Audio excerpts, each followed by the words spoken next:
وزیر اعظم نریندر مودی اقوام متحدہ کی موسمیاتی تبدیلی کانفرنس 2021 یعنی COP26 سمٹ میں شرکت کے لیے گلاسگو پہنچ گئے ہیں۔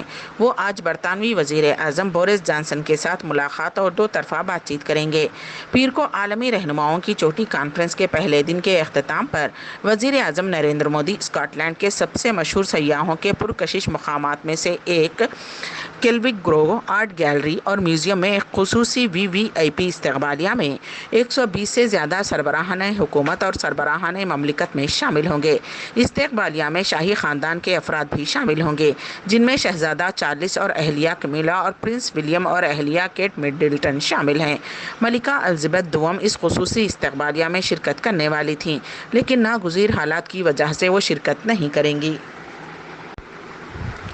ہندوستان میں دیوالی سے پہلے عام عوام کو مہنگائی کا ایک مرتبہ پھر جھٹکا لگا ہے۔ پیٹرول اور ڈیزل کے بعد LPG کی قیمتوں میں 265 روپے فی سلنڈر کا اضافہ کیا گیا ہے۔ تاہم قیمتوں میں اضافہ کمرشل سلنڈروں پر کیا گیا، نہ کہ گھریلو استعمال کے سلنڈرز پر۔ گھریلو LPG کی قیمتوں میں کوئی تبدیلی نہیں ہوئی۔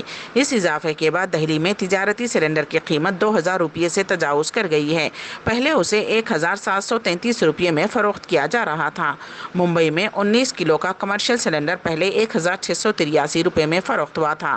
آج کے اضافے کے بعد اب اس کی قیمت 1950 روپے ہے۔ کولکتہ میں 19 کلو کے کمرشل سلنڈر کی قیمت اب 2073 روپے 50 پیسے ہے اور چنئی میں اس کی قیمت بڑھ کر 2133 روپے ہو گئی ہے۔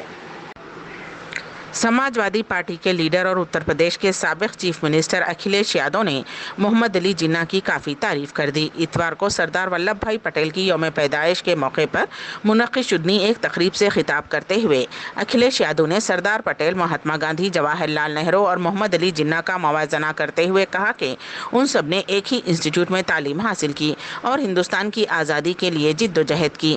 اکھلیش یادو نے کہا کہ محمد علی جناح بیرسٹر بنے اور ہندوستان کی آزادی کے لیے لڑے۔ اکھلیش یادو نے مزید کہا کہ یہ لوہے کے آدمی سردار ولبھ بھائی پٹیل تھے، جنہوں نے ایک نظریے پر پابندی لگائی تھی۔ بیان کی مذمت کرتے ہوئے BJP کے ترجمان راکیش ترپاٹھی نے کہا کہ ملک محمد علی جناح کو ویلن مانتا ہے۔ ملک کی تقسیم کے لیے ذمہ دار سمجھنے والے جناح کو آزادی کا ہیرو کہنا مسلمانوں کی خوشامد کی سیاست ہے۔ پٹنہ میں 2013 میں نریندر مودی کی ریلی میں سیریل بم دھماکہ کیس میں سزا کا اعلان ہو گیا ہے۔ پٹنہ کی NIA کورٹ نے گاندھی میدان میں سیریل بلاسٹ کیس میں 4 کو قصورواروں کو پھانسی کی سزا سنائی، جبکہ 2 قصورواروں کو عمر قید اور 2 کو 10 سال کی سزا، وہیں 1 کو 7 سال کی سزا سنائی گئی ہے۔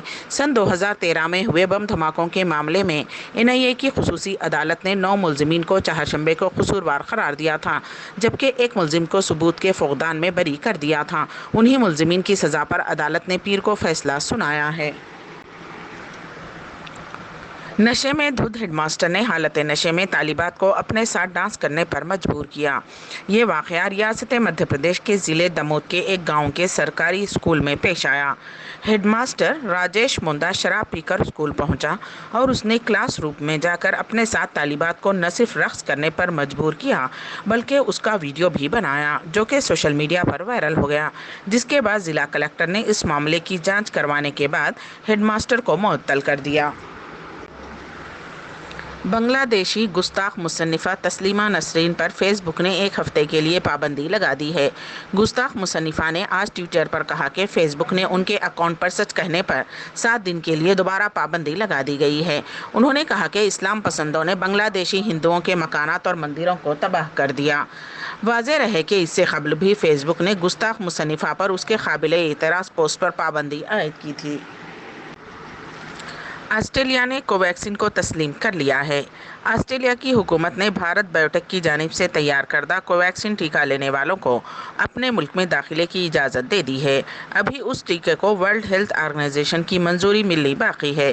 ایسے میں آسٹریلیا کی حکومت کے اس فیصلے سے ہزاروں افراد کو راحت ملی ہے۔ تقریباً 600 دن بعد آسٹریلیا نے یہ ٹیکہ لگوانے والے بین الاقوامی مسافرین کو اپنے ملک سفر کی اجازت دے دی ہے۔ آسٹریلیا کے ہائی کمیشن نے آج یہ بات بتائی۔ امبیڈکر اردو نیوز کے اختتام سے قبل دوبارہ سرخیوں پر ایک نظر۔ تلنگانہ میں کانگریس کی ڈیجیٹل ممبرشپ کا آغاز۔ وزیر اعلیٰ سے ملازمتوں کے لیے نوٹیفکیشن جاری کرنے کی خواہش کرتے ہوئے منچریال میں ایک نوجوان نے کی خودکشی۔